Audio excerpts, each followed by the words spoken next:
So anyway, several of you have probably seen we did the railroad in two segments before, so we'll take off on this one. Now, I never included a map in the prior presentation, but when I did this one before, I've done it a couple times for a couple divisions, and they all wanted a map of the railroad. So here you have one, and you see the entire railroad, which is really operated as a point-to-point. Minneapolis in the upper right, and Northfield over on the left side of the screen there. And Randolph, the new addition, is down on the bottom, which hasn't been added to the map. The trains that will serve, the train that will eventually service Randolph, which will be a Randolph turn, will start out of that Northfield yard. It will come down towards the bottom of the screen, which is actually headed east. It goes up what I call the High Line on the railroad. It is, you can follow the blue all the way around up to the top of the screen, which is in the Sussex area, comes down Sussex through Tunnel City, and eventually will service Randolph. So that gives you an idea of where this is located on the railroad. The original last year, I'd been kicking this around for almost 2 years of how I was going to do it, but finally put together a track plan back in February last year, and you can see it up there scratched out on a 3x5 card, and started to draw it on a piece of paper. Eventually though, back in March, I ended up changing it. Yet what really changed, if you look at the track plan up above, the interchange was going to be on the left side, and that turned into a team track, and I moved the interchange to the right side of the drawing. And the reason being is, you see there's a addition which still could happen, a flip up, which I use a couple of them on the railroad. If I should be at the current interchange, this Chicago Great Western is currently 4 to 5 cars. With the flip up, if I get it done in time here, then it will double the interchange, making it comparable to others on the railroad.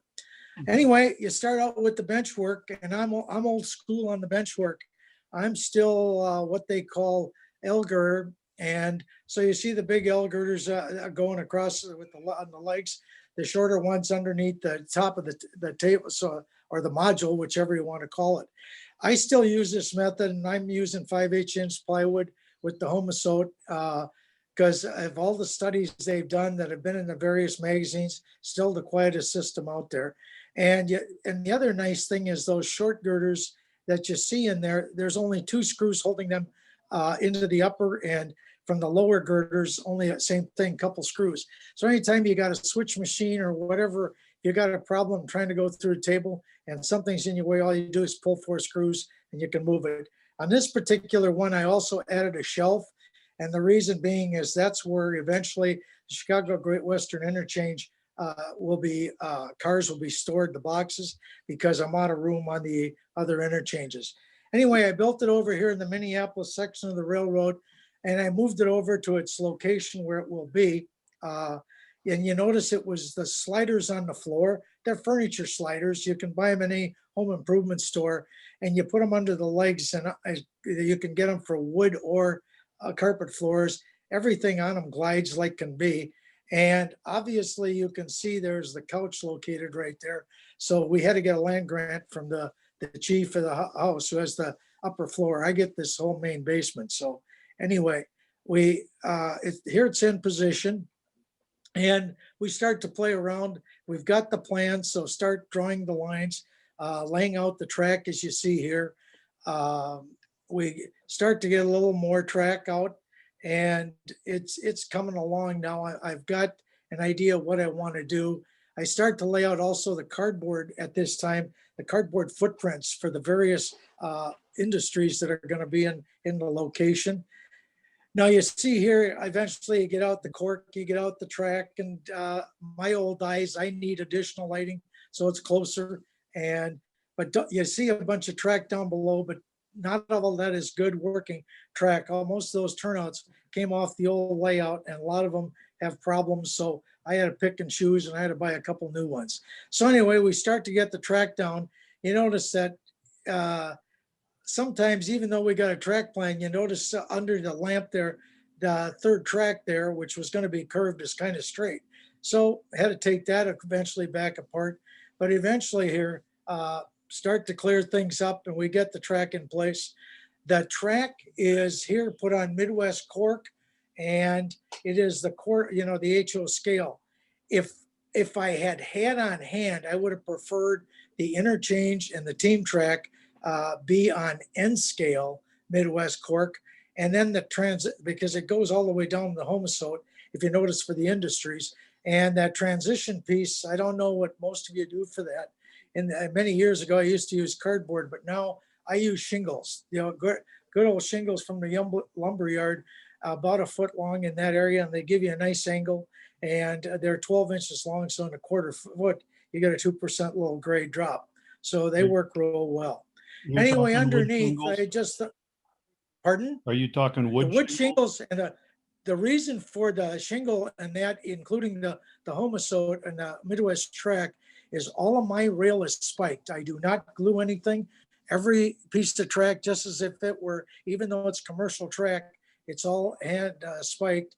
I do not glue or use track nails or anything of that sort. Okay, so that was the reason. The shingle acts as wood and also allows for good spiking of the track. Underneath here, the only reason I threw it in is, if you notice, I run all my wiring through shower curtain hangers with attached to the bench work with Romex staples.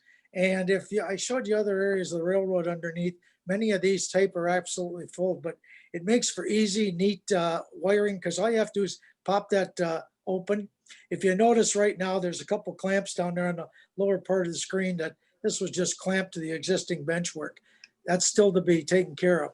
You notice here, I started to I painted the homosote with latex paint from the local home improvement store. And you can see I've placed where I had a button around for the Great Western. So now we identify that track each end.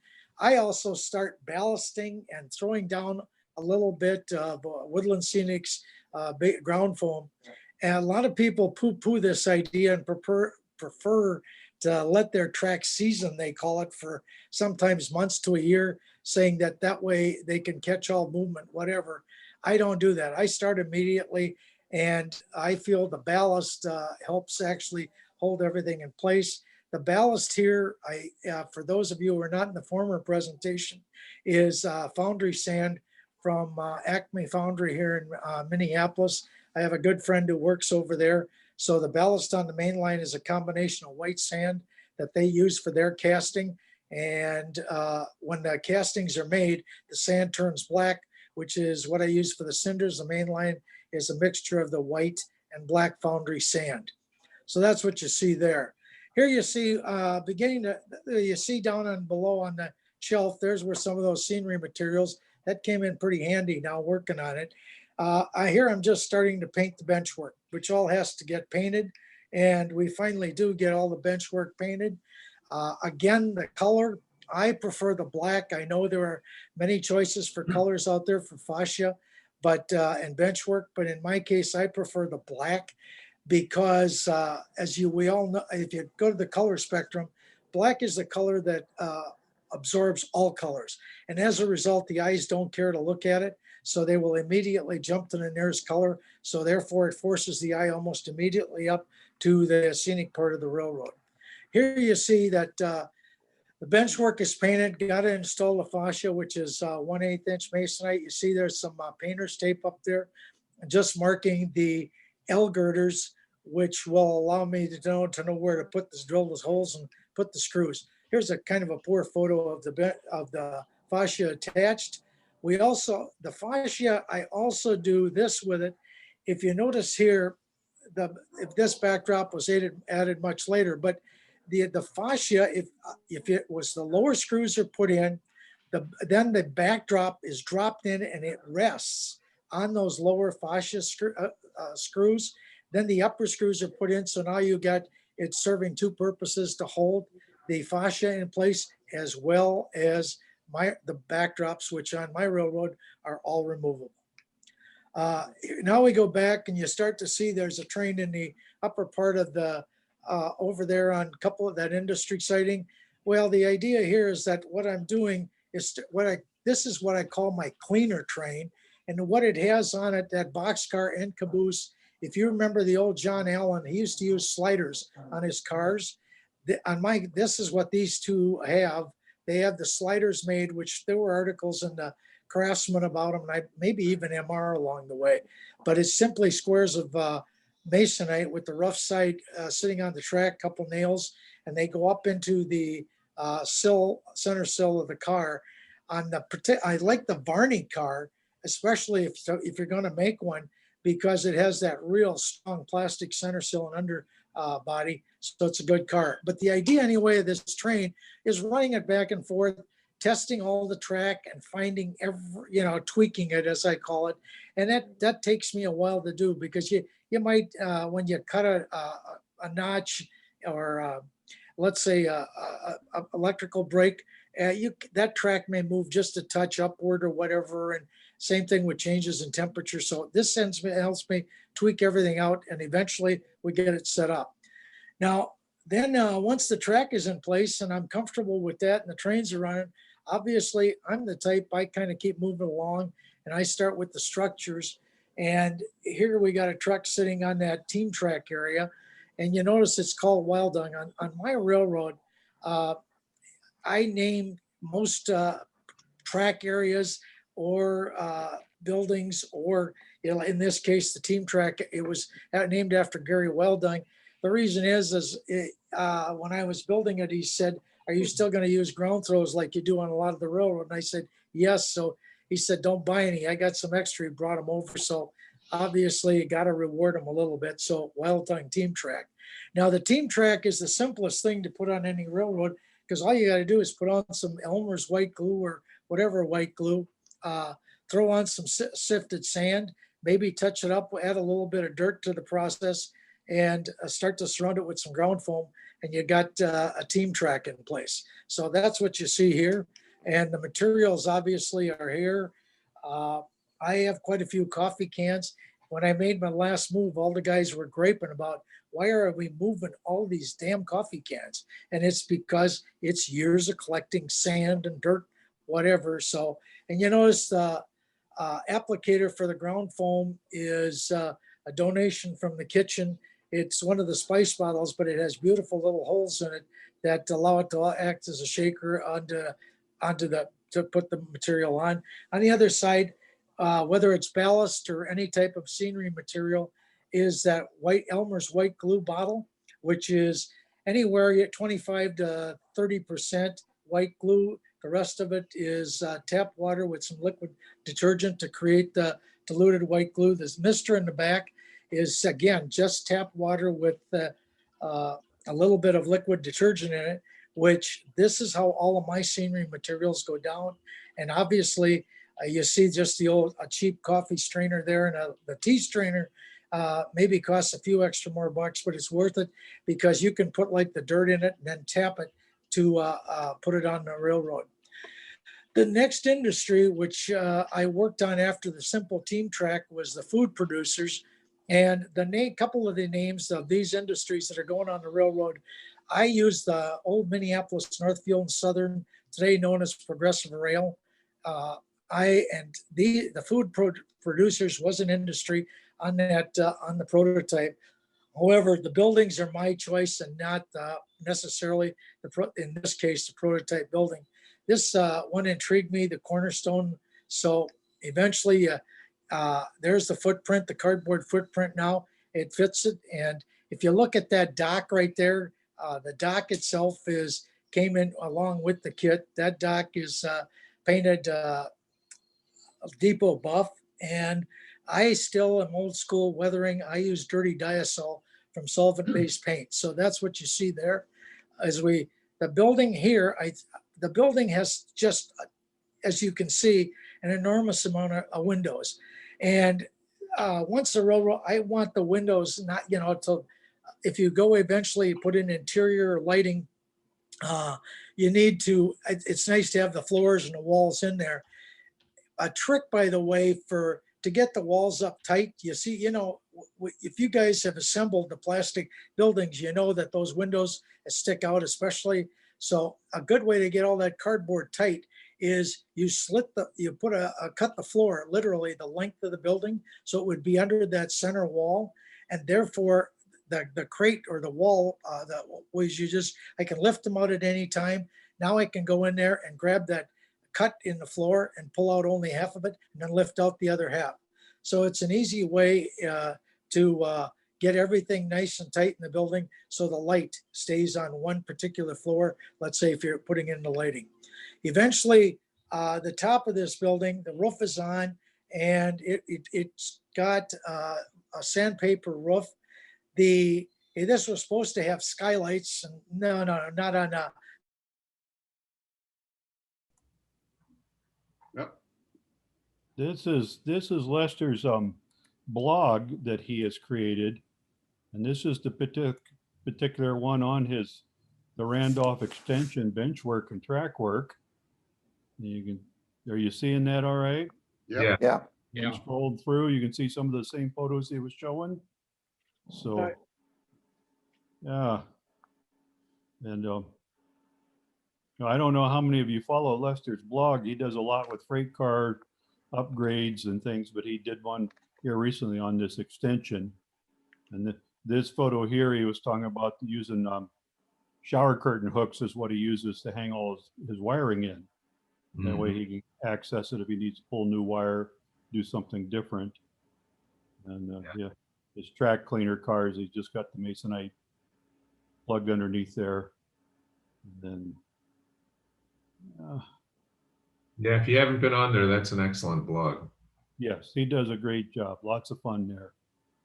And then here we continue. This is some of the structures and buildings that he was looking at doing. You can see he had this is the, I think this was the Walther Sunshine feed mill kit. And he's decided to add the extension on past it. He started out with a small one and it just wasn't enough. So he had to, he came up with this bigger one. So I don't see the buildings on here, but we can always go to his blog to learn more. Yeah. And you can see here over on the right side, he's covered quite a bit. There's his card system and tools. He's into tools a lot. He builds a lot of resin cars as well as updating a lot of standard old cars. So he's got quite a bit here. Been doing it now for a number of years. So,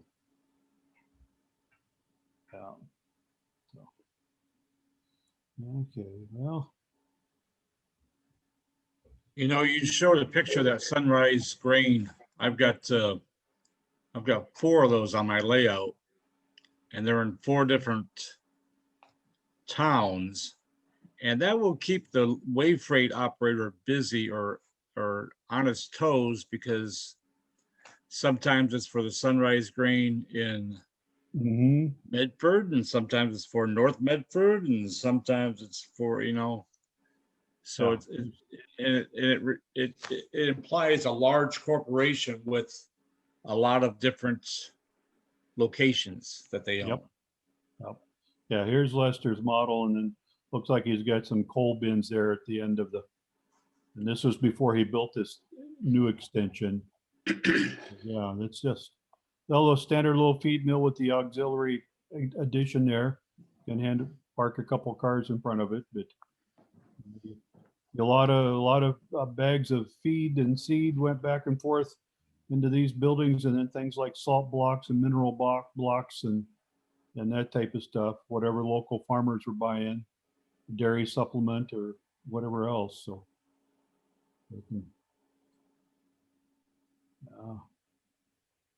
I don't mean to take over Lester's presentation, but No, that's good to follow up. And like I say, we can give Lester a chance to finish up next week if he cares to. I suspect that he has no way of emailing or anything at this point, because I haven't gotten an email from him or anything like that. So. I'm gonna cut out of here. Time for me to go find some dinner in town. All right. Let's see a couple of you guys on Saturday morning. Yep, we'll see you Saturday and have a safe trip. All right, thank you. Safe travels. Thank you.